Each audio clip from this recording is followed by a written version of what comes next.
Okay, ladies, you want to save up $100,000, but you just don't know where to start, or maybe it feels like a distant galaxy somewhere, unobtainable. Basically, if you feel like being a millionaire and owning 100,000 is approximately in the same category, then this video is for you. I'm gonna share my tips and secrets and the mindsets that was behind my husband and I saving up that kind of an amount in our savings account. And you might think by this point, oh my goodness, you're two people on each your professional income, that's, nothing for you guys. No, that was not the situation.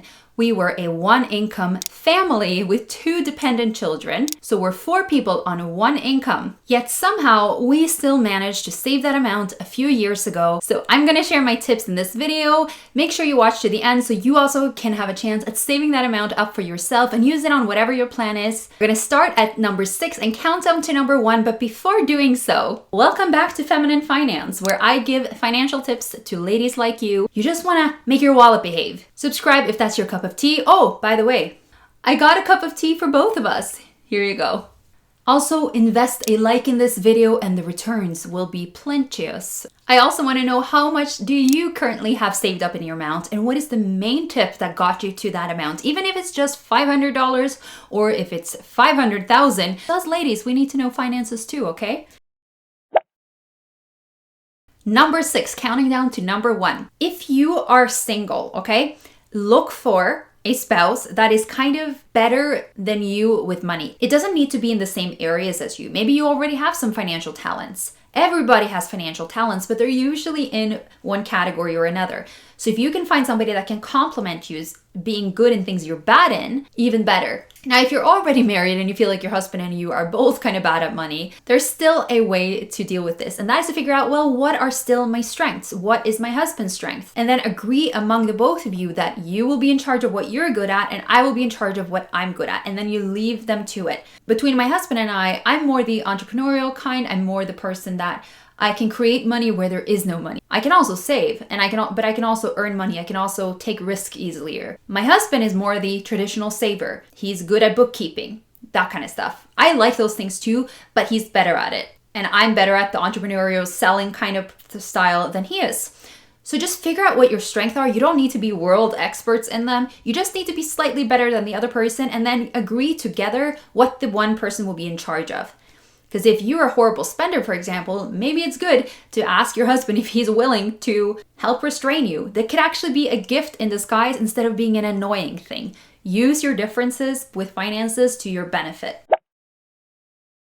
My next tip is you need to deal with the elephant in the room. I see lots of financing tips and saving tips here on YouTube among women being like, okay, eat rice and beans and rice, which I'm all for. I do advocate beans and rice. What about the obvious post to deal with first, which is the biggest expense you have each month? Your housing situation. Just think about it logically. If you're all over here trying to save pennies on your dinner, but your housing, which is the major expense you have each month, is costing maybe half of what you take home as pay, which one is going to have the biggest impact in the long run? I'm not saying don't eat rice and beans. I mean, you should see my husband and I what we eat. We try to obviously do it nutritious because we want our children to grow up healthy, but we're a little bit crazy, so don't get me wrong. Be all crazy. But you just want to think a little bit common sense. Financial experts all tend to agree that what you pay for your housing, whether it's renting or a mortgage, should approximately maximum be around 1/3 of your take-home pay. That allows you to have enough of a buffer to pay for your other bills and expenses, as well as putting a little bit aside for saving each month. So look at what you earn each month. Let's say you earn $2,000 after taxes. Well, $1,000 housing situation is really going to set you back. Now, I get it. Some cities are extremely expensive to live in. So here are my tips for you. I know all about expensive housing and having to get creative because I lived in Oslo. That's where I grew up. That's where I'm from. That's my first language. I'm European by birth. And it's extremely expensive to live in Oslo. We would pay almost $1,000 just to live in a tiny studio apartment when my husband and I first got married.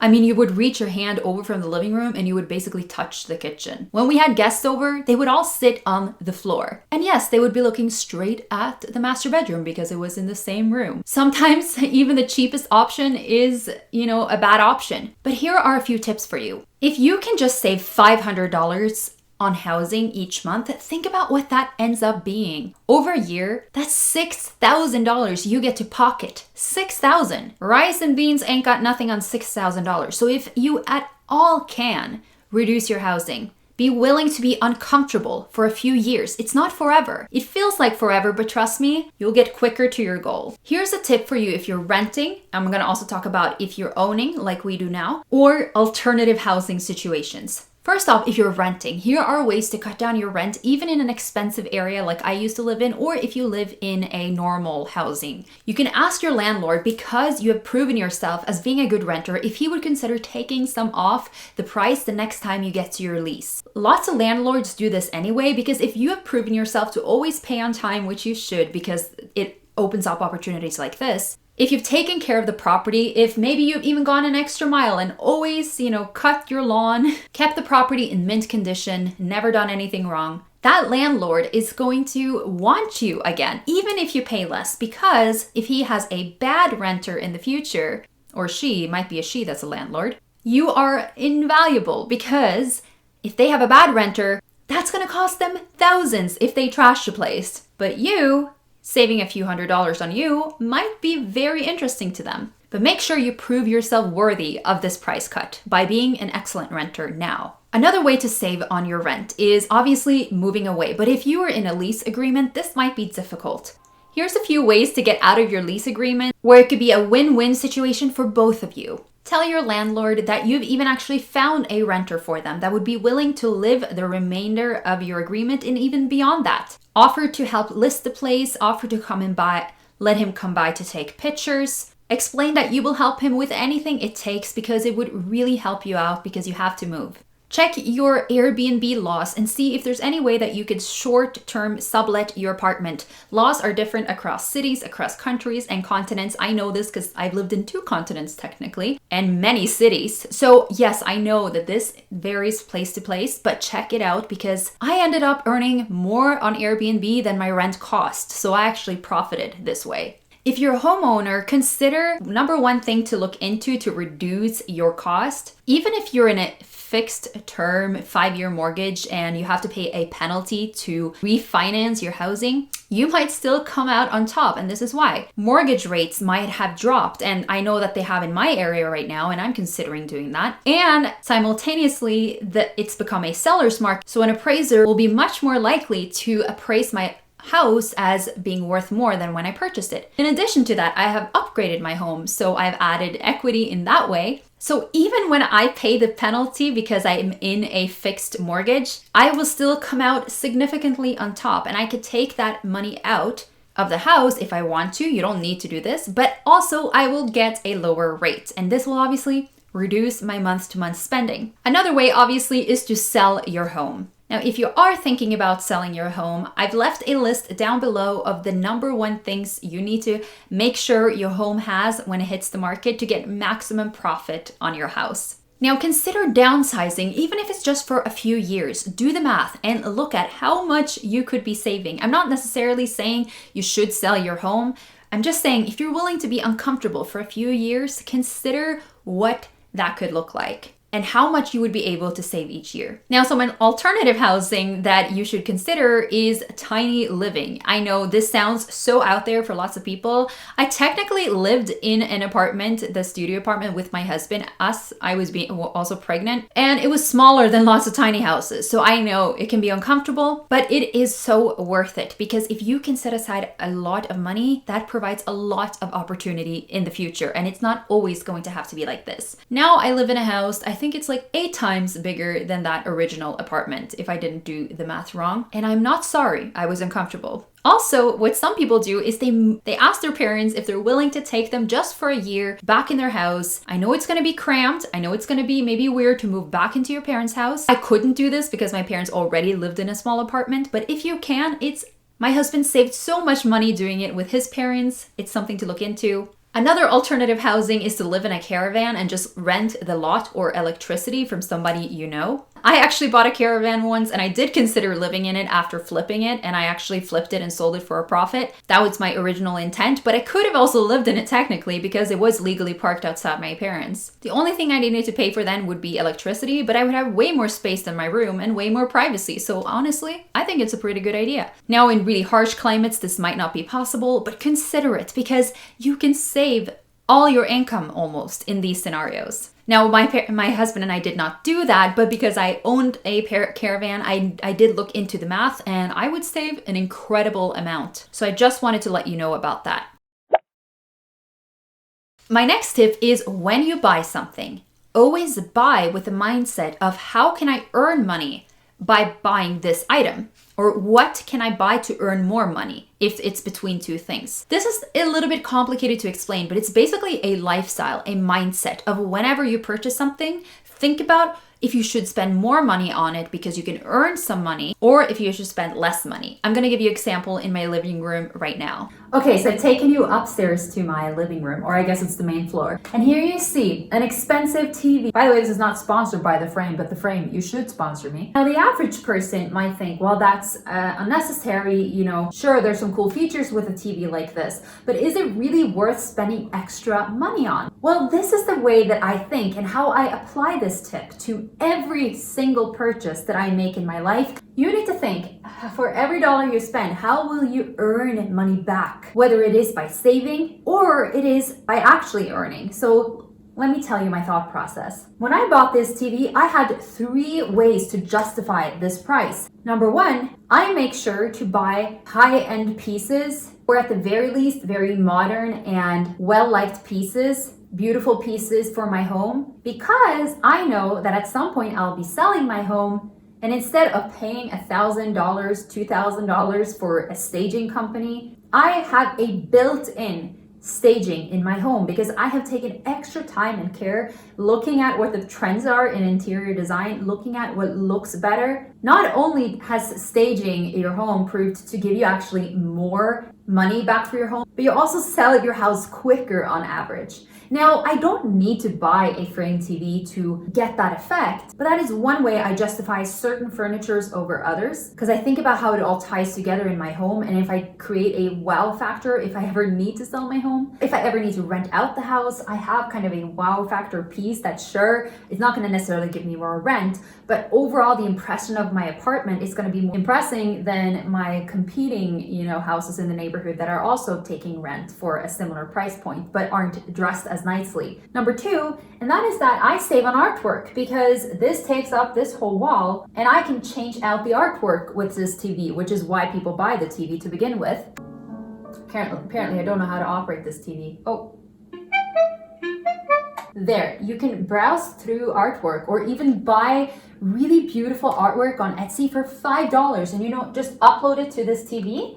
And that way you'd spend $5 on a beautiful large piece of art as opposed to, $200 or $500 as soon as, you grow tired of the current art piece you have. So that's another way I'm saving money with this TV. That's another way I'm earning money with this TV. Number 3 is, and that is that because I'm buying such a popular TV, if I ever did need to sell my TV, I could get a really good price back. I have experienced this time and time again that when I buy really highly desirable items, whether it be a pram or a TV, it's way easier to sell it when it is a very popular and a little bit more expensive kind of thing than when it's a cheap thing, a cheap TV that nobody knows about. So that's the kind of thought process that goes through our minds when we spend money on something. It's not just, will we enjoy this item, which obviously we do, we love this TV/artwork, but also how will it make me money? So these aren't necessarily like a science, I don't know how much extra I would get in rent for having this TV, if anything. That's not really the point. The point is you need to figure out what kind of value monetarily could this TV add to your life. That's the way you need to think. Not sponsored by The Frame TV, by the way. Tip number 4, that is have multiple bank accounts. This one is so important because not all bank accounts are created equal. Not all cards are created equal. I know you know this, but you really want to look into this to reach the potential you can with your money. Think about it this way. If you have $1,000 and you put them in your bank account, that is, let's say you get 0.9 back at it, that's not a lot of money after a year. You're not even keeping up with inflation, okay? But basically, you want a bank account that keeps up with inflation as much as possible. And that is just to retain the value of your money and not letting inflation run past it. The reason I say several bank accounts is because it would be okay if you just set aside money each month in the same account. At least you're keeping the money as opposed to most people who would be spending it. So you're already doing good. But if you want to maximize the potential of your money and letting it work for you, consider all the different ways you could be investing your money. I'm not necessarily meaning investing as in, putting it in stocks, but I'm thinking of the different kinds of bank accounts there are. But then there are accounts where maybe you have to bind your money for a certain time in that account, but you get more money back because the bank gets to use your money as you have it locked there. So it's good for them and it's good for you. And then there are bank accounts where maybe they're for a specific purpose, like house bank accounts. I know this is different from country to country. I live in Canada. My viewers are from America. I was born in Norway, so I know this varies. But in Norway, I had an account where I would get about a 3.5% return if I locked the money in. And I would also get a tax cut of, it wasn't $1,000, but it was a little bit short of $1,000 each year. So that turned into being insane in profit because it was a first-time home buyer account. And there's, mutual funds and investment accounts and all that kind of stuff. And I could talk more about that in detail. The point is just not all bank accounts are created equal, and you need to maximize your money based on what you're going to use them on. This goes also for credit cards, but that would be a whole video in and of itself, how to use credit cards. Between my husband and I, we have a couple of different credit cards, and we use them for different things. And depending on the cash back you got on each item, that's normal with credit cards. That some credit cards rewards you for spending at certain stores. So if you shop there anyway, you might as well get a credit card as long as you're going to pay it off. Don't ever miss a payment. It ruins your credit, and also it costs a lot. But my husband and I have been able to pay for free vacations just by doing shopping where we're going to do anyway.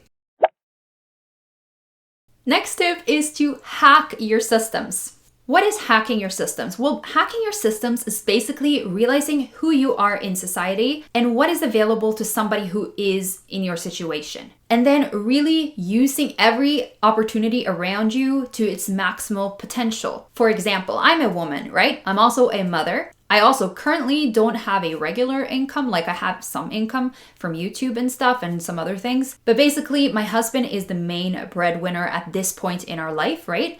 I'm a homemaker. And now if you define yourself that way, then you explore, well, what potential tax cuts are available to a one-income family? Or maybe are there tax cuts if both of us work? What are available to mothers as in terms of financial help in my area? Am I getting my full child benefit if you get some in your country? I think you get them here in Canada almost regardless what you make. No, not really. I'm sure there's a cap to it. But you get what I'm saying. You need to be financially savvy. Figure out maybe it's worth it to work less to pay less in taxes. Maybe also working less would make you eligible to have childcare for free. I mean, there's just so many things you have to consider and look into and just do the math and consider what is my ideal situation that is closest to what I am right now to maximize the way my money works for me. Again, I could make a whole video about this because there's so many systems you could technically hack. And these are completely legal things, by the way. I would never advocate to do something illegal. A prime example of how I did this was that when my husband and I first were married, I knew I would qualify for maternity leave with the job that I had, but I also thoroughly read through all the rules. And one of the things they said is even if you work a new job or a second job right before you go into maternity leave, both of those incomes will be counted together, and that's what you get in maternity leave. So I made sure to get a second job right before my maternity leave started. And by doing this, by hacking that system, I ended up entirely legally earning double of what I actually earned the previous year in maternity leave. I have lots of tips like that, but basically you want to learn to think this way. You can end up getting a lot more money than you think, and we ended up putting all my maternity leave and all child benefit and everything that I got in these hacking of my systems straight into my bank account and savings. My next tip is to consider which way you could make your life uncomfortable right now, but make that turn into the most profit. The reason I'm saying uncomfortable and not just saying get a job or something like that is because getting a job doesn't always improve your finances, because sometimes you pay more. Sometimes you pay less in taxes, sometimes you pay more in taxes. Also, you have to consider that you have to get childcare and how much that will deduct. Maybe you have to get a car because it won't really work out with just having one car. Getting another job in your family might not always be the way to earn the most money. You have to run the numbers and deduct every expense that would come about, including taxes, of you getting a second job. Maybe the way you should be thinking is, well, maybe I actually earn more by continuing living here and having cheap accommodation and taking care of my children, but we list our home on Airbnb for this amount. And even if we only earn this amount once a month, because of how taxes work around Airbnb in my area, I get to keep that whole amount. And I could just go and stay at my parents during that time, maybe just to visit them once a month. Or maybe I should get a part-time job, but I should keep it below this amount so that I don't have to tax on it. Or maybe I should open up a private hair salon inside my house and let everybody know that I cut hair for this and that amount. And even if I could just get 10 clients each month, I would earn this amount. And this is what I would have to pay in taxes. And this is what it would cost to even set up that studio. You know, you have to think that way. Which of the ways to make your life uncomfortable, which will have the most return on your investment of time? It's not always just going and getting a minimum wage job. That's how normal people think. You want to think like a 100,000-aire. I have a plethora, is that what you say in English, of tips about finances. That's why this channel exists. It's one of my passions in life, including my other channel. I love talking about personal finance because I feel like it's just a passion and I want to share it with you. So if you would consider subscribing, I won't disappoint you. I'll get you plenty of tips. Give this a like if you've enjoyed it. Can we reach 200 likes, or is that too much to ask for in such a tiny channel? Yeah, it's probably too much to ask for, but I'm gonna ask anyway. And check out my previous 2 videos that I did, is it a year or 2 ago now? Because it's been a while on this channel. But click on them if you want to see my other stuff. And let me know what you want to see next. Bye!